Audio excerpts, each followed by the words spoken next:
네, 태풍 타파가 북상을 하면서 남해안 일대에 태풍 경보가 내려진 상황입니다. 또 만조 시간과 겹치면서 벌써부터 피해가 속출하고 있습니다. 네, 한국형 수치 예보 모델 개발 사업단의 권영철 본부장과 자세한 태풍 상황 짚어보겠습니다. 어서 오십시오. 어서 오십시오. 네, 안녕하십니까.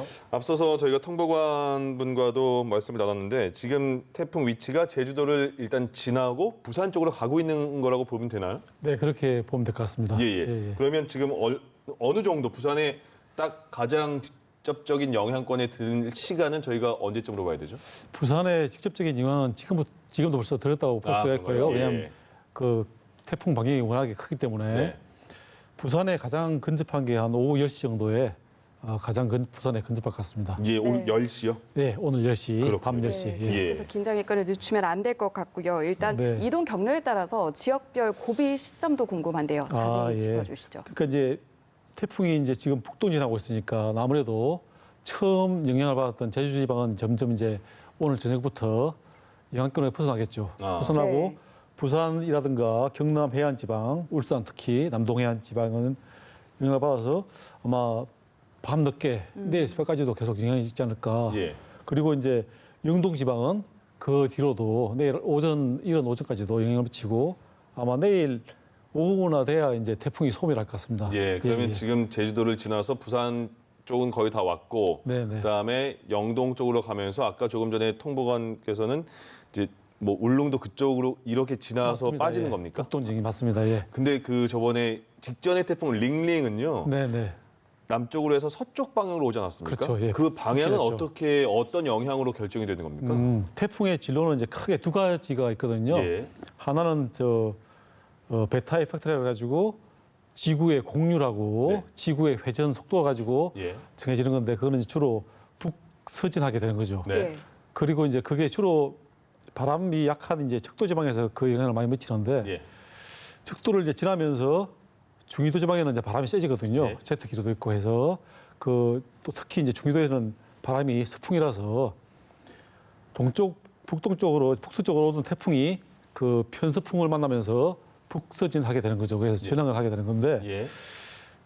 지금 뭐 베타 이펙트는 똑같겠죠. 왜냐하면 지구의 공률이라든가 지구 회전은 변하지가 않으니까요. 조금 더 쉽게 설명해 주셔야 될 것 같은데 네. 어려워서. 네, 그래서 뭐 지구 자체의 효과는 네. 똑같으니까 예. 그거는 이제 무시하고 결국에는 지구 대기가 가지는 대금포의 바람, 공기의 흐름에 의해서 예. 결정된다고 볼 수 있겠죠. 그래서 지난번 링링 같은 경우는 네.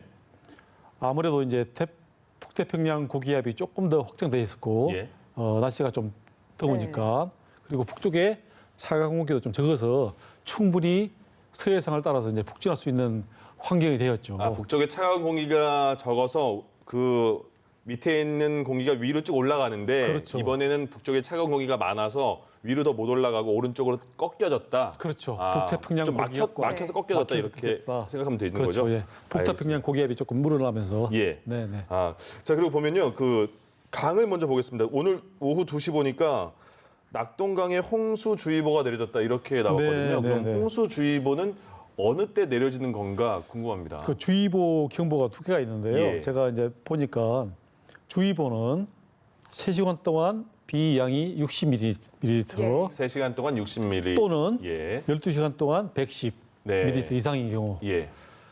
호우 경보는 뭐냐면 3시간 동안 90ml 이상 그리고 12시간 동안은 180ml 이상 이런 기준으로 이제 주의보 경보가 나가게 됩니다. 일단 낙동강은 현재 경보까지는 가지 않았고 주의보 주의보. 상황인 걸로 알고 있군요. 네, 네. 정말 이미 많은 비가 내렸는데 울산 앞바다에는 용오름 현상이 관측됐다 이런 제보도 있었다고 하는데 혹시 화면을 보셨으면 용오름 현상이 정확히 맞는지 궁금하고 네, 왜 네. 이런 현상이 나타나게 되는지도 궁금합니다. 예, 용오름 현상이 이제 미국에서는 흔한 현상인데요. 미국 그 중부 지방 예. 그러니까 토네이도라고 볼 수 네. 있죠. 예. 그 용오름 현상이라는 게 이제 꼭 이번 태풍하고 뭐 관련은 없겠지만 사실 그 이제 토네이도 용오름 현상이라는 게 정확하게 발생 원인은 밝혀지지 않지만 주로 북쪽에 있는 차갑고 건조한 공기하고 네. 남쪽에서 오는 이제 습하고 따뜻한 공기가 만나면서 이제 난류가 생기겠죠. 예. 이렇게 어도처럼 예. 그 그 뭐죠? 볼티시티가 생기는데 와도 뭐라고 소용돌이 아, 네. 예. 소용돌이 생겨가지고 그게 이제 조금 방향이 바뀌면서 땅에 이제 닿는 현상이거든요.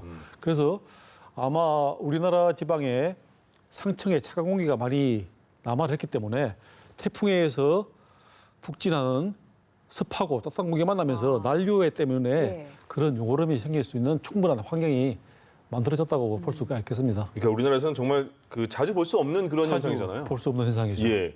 자, 그리고 지금 가을 태풍이 역대까지 보면 가을 태풍의 피해를 많이 입었다 이렇게 말을 많이 하잖아요. 그 말을 맞습니다. 예. 그 왜 그런 겁니까? 그 비가 더 많이 오고 바람도 더 많이 부는 이유가 가을에 그런 겁니까? 어떤 겁니까? 가을이 이제 지금 재산 피해상으로 한 10개 정도 태풍을 보면 예. 가을 태풍이 한 반 되거든요. 5개 정도. 예. 50%죠. 근데 실제로 이제 통계상으로 우리나라에 영향을 주는 태풍은 한 20%입니다. 네. 5개 중에 하나. 그러니까 어. 상당히 가을 태풍이 20%지만 예. 10대 태풍에 5개 들어가니까 상당히 강한 거죠. 아까 말씀하신 것처럼 가을 태풍이 강한 이유가 뭐냐면은 물이 공기라든가 지면에 비해서 더워지는 속도가 좀 늦거든요. 네. 밀도가 높고 예. 또 바다는 이게 그 혼합이 되기 때문에 네. 뜨거운 바닷물이 좀 이제 차가운 거하고 섞이기 때문에 네. 좀 느린데 물은 데워지는데 속도가 느리다. 그렇죠, 느리죠. 예. 그래서 태양 고도가 가장 높은 하지에 비해서 한 3개월 정도 지나야 네. 가장 바닷물 온도가 높습니다. 아, 그러니까 우리가 생각하는 한여름보다는 그렇죠. 가을쯤 돼야지 바닷물은 그때가 제일 온도가 높다. 그렇죠. 예. 실제로 대기도 보면 12시에 제일 따뜻해 더워야 되는데 아, 네. 오후 2시나 3시나 그렇습니다. 돼야 좀 덥지 않습니까? 예. 제일 네. 네. 마찬가지 현상이죠. 뭐. 예. 예. 그래서 어떻게 왜 비가 더 많이 오고 그러는 거죠? 그래서 이제 뭐냐면은 결국에는 태풍이라는 현상이 저기압인데 네. 바다에 있는 증발된 수증기를 다 모아서 네. 태풍 중심에서 이제 응결되거든요. 상승기를 타고 예. 와가지고 응결되면 이제 수증기가 응결되면 잡내를 방출하지 않습니까? 네. 물리 시간에 배웠겠지만 예. 잡내를 방출하면 공기가 따뜻해지니까 저기압이 더 강해지겠죠. 예. 그게 계속 이제 지속적으로 서로 피드백을 받으면서 태풍이 강해지는 현상이거든요. 그래서 아무래도 이제 바닷물이 따뜻하면 증발이 많아지고 네. 증발이 많아지면 태풍 중심에서 응결할 수 있는 수증기가 많아지니까 물들이 많이 네. 뭉친다. 많이 뭉쳐서 예. 많이 따뜻해지고 저기압이 점점 강해지니까 예. 태풍이 강해지는 거죠.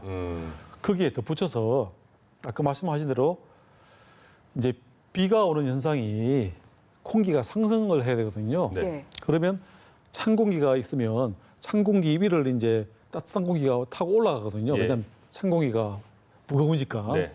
그래서 상승 기류 때문에 또 비가 더 오니까 아무래도 가을철에 찬 공기가 많이 내려와니까 우리 나라 쪽으로 그것 때문에도 비가 많이 올 수 있는 여건이 마련되는 거죠. 가을쯤에 바닷물이 제일 따뜻하게 되고 그리고 가을쯤에 또 찬 공기가 더 많아지니까 그게 강대 강이 만나니까 더 물기도 그렇죠. 많고 그렇죠. 예, 바람 세도 그 세다. 온도 경도가 네. 심해지니까 예. 아무래도 이제 상승 기류가 더 강해질 수 있는 현상이 네. 마련될 수 있는 거죠. 예. 네, 태풍이 만들어낸 현상 그리고 그 현상이 어떻게 생기는지 좀 짚어봤는데 앞으로 태풍 상황은 어떨지에도 많은 분들이 관심을 기울이고 계실 것 같습니다. 네. 앞으로 세력이 더 강해지거나 또는 반대로 약해질 가능성은 어떻게 보십니까?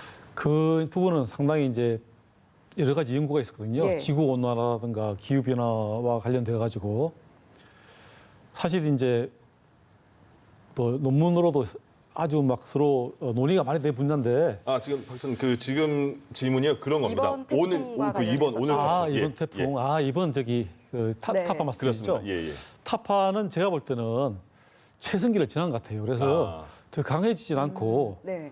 약해지는데 예. 약해지는 속도가 일반 태풍보다는 조금 느릴 것 같아요. 왜냐하면은 아무래도 그 해수면 온도가 아직까지도 낮지 않고 있기 때문에 예.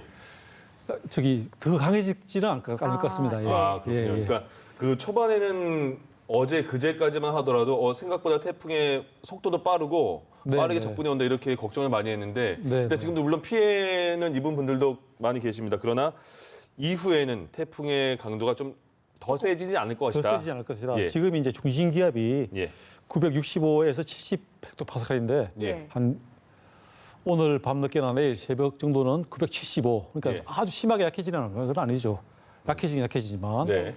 최대 풍속도 35에서 한 30이나 32 정도. 그러니까 약해지긴 약해지지만 아주 많이 약해지지 않기 때문에 좀 더 조심할 필요는 있죠. 그러니까 최대 풍속이 32m 정도, 2m, 그러니까 초당 32m라는 초당? 거잖아요. 예, 그러면 예, 예. 우리가 그냥 자동차 속도로 보면 한 120, 130 정도 킬로미터 되나요? 한 120km 정도 시속. 되나요? 그 정도니까 그렇군요. 상당히 바람이 센 거죠. 그렇군요. 강한 태풍이죠. 예, 이번에 그 많은 그 저희가 전해드리면서 태풍 2016년 태풍 차바와 이번 그 타파를 많이 비교하게 되거든요. 네. 차바와 타파를 비교하는 이유가 뭘까요? 다른 태풍도 많을 텐데. 왜냐하면 이제 진로가 비슷하니까요. 일단 진로가. 일단 진로가 비슷하니까 예. 태풍은 뭐 강도도 중요하지만 네. 진로가 틀리면 강도 예보가 사실은 필요가 없는 거거든요. 예. 그러니까 진로가 비슷한 태풍을 먼저 비교를 하고 진로를 본 다음에 이제 강도를 보는 거죠. 네. 예. 예를 들어서 해수면 온도에 따라서 그러니까 차바에 비해서 이번 태풍이 강한 이유가 차바보다는 여러 가지 주위 환경이 태풍을 발달할 수 있는 환경이 주어진다. 예. 그래서 차바보다 타파가 좀 더 강한 효과가 있을 것 같다. 예. 그런 식으로 이제 예보가 나가는 거죠. 아, 그러면 그 지금까지 상황을 보면 차바와 비교했을 때 차바보다는 그 세력이 좀 약한 건가 아니면 더 센 겁니까? 바람 속도는 제가 볼 때는 비슷한 것 같아요. 예. 바람 속도는. 하지만 비까지 포함한다면 차바보다는 좀 더 피해가 심해지지 않을까. 아, 그렇군요. 예, 그렇게 생각됩니다. 네, 예. 이번 태풍을 비롯해서 올해 왜 이렇게 태풍 소식이 자주 들리나라고 생각하시는 분들이 꽤 많으신 것 같은데 그래요. 예. 실제로 그동안과 비교했을 때 태풍이 자주 오는 건지 그리고 만약에 자주 온다면 그 이유는 무엇인지도 자주 오는 거는 맞습니다. 예. 예. 평균 우리나라가 두세 개 정도 우리나라에 영향을 주거든요. 네. 근데 실제로 그 적도 이제 태풍이라는 게 적도 해상에서 발생을 하거든요. 예. 적도 해상에서 발생하는 태풍의 숫자는 거기 매년 비슷합니다. 한 네. 80개 정도로. 하지만 그 중에서 이제 왜 올해 특별하게 우리나라에 많이 오느냐 하면 아무래도 이제 아까 말씀드린 대로 공기의 대규모 흐름이 태풍이 우리나라에 올 수 있게 잘 만들어진 거죠. 아, 그게 이제 아까 제가 생각을 해보니까 작년 여름은 상당히 더웠지 않습니까? 네. 예. 더우니까 이제 뭐냐면은 우리나라 쪽에 강한 뜨거운 고기압이 있으니까 아무래도 태풍이 주로 동진을 많이 했거든요. 네. 서진, 예. 서진을 많이 서쪽으로, 했죠. 예. 고기압이 시계 방향으로 바람이 부니까 그리고 이제 그 폭염이 없어지고 북태평양 폭염이 작아지면서 이제 가을철에 작년에 태풍이 왔거든요. 네. 솔릭이라든가 콩레이처럼. 예. 근데 올해는 뭐냐면 폭염이 그렇게 강하지 않았어요. 그렇습니다. 작년보다는 좀 덜 덜 더웠죠. 덜했습니다. 예. 듣긴 더웠지만 그래서 아무래도 이제 그 작년에 맡고 있던 그런 강한 고기압이 좀 빠지니까 우리나라에 올 수 있는 현상이 생겼고 예. 아, 지금도 이제 북태평양 고기압이 좀 많이 물러나야 되는데 그 지구 온난화 때문에 좀 우리나라에 걸쳐 있으면서 우리나라에 올 수 있는 태풍이 올 수 있는 그런 환경이 만들어져서 예. 올해 아마 태풍이 좀 많이 우리나라로 온 것 같습니다. 그렇군요. 그럼 마지막으로 이제 태풍이 올해 좀 많이 왔다 싶은데 보니까 차바와 콩레이도 10월 태풍이라고 들었습니다. 10월 달에 왔던 태풍이라고 들었는데요. 콩레이가 아마 10월일 겁니다. 콩레이가 그렇습니까? 제가 기억하기로는. 그러면 10월도 아직 되지 않았는데 그럼 10월까지 태풍이 오는 거 아니냐? 추가 태풍이 있지 않을까 이런 걱정도 듭니다. 어떻습니까? 추가 태풍이 올 가능성은 이제 전혀 없다고는 할 수 없겠죠. 예, 예. 왜냐하면 아까 말씀드린 대로 결국엔 태풍이 이제 적도지방에서 지금도 만들어지고 있는데 네. 그 태풍들이 우리나라까지 오는지 안 오는지는 결국에는 북태평양 고기압과 예. 북쪽의 찬 공기가 이제 영향을 주는데 제가 볼 때는 지금 이제 계절상으로 보면 북태평양 고기압이 점점 물러나고 찬 공기가 많이 오는 거거든요. 예. 그래서 태풍이 발생하면 우리나라 동쪽으로 갈 가능성이 많은데 하지만 제가 볼 때는 50% 정도의 확률로 예.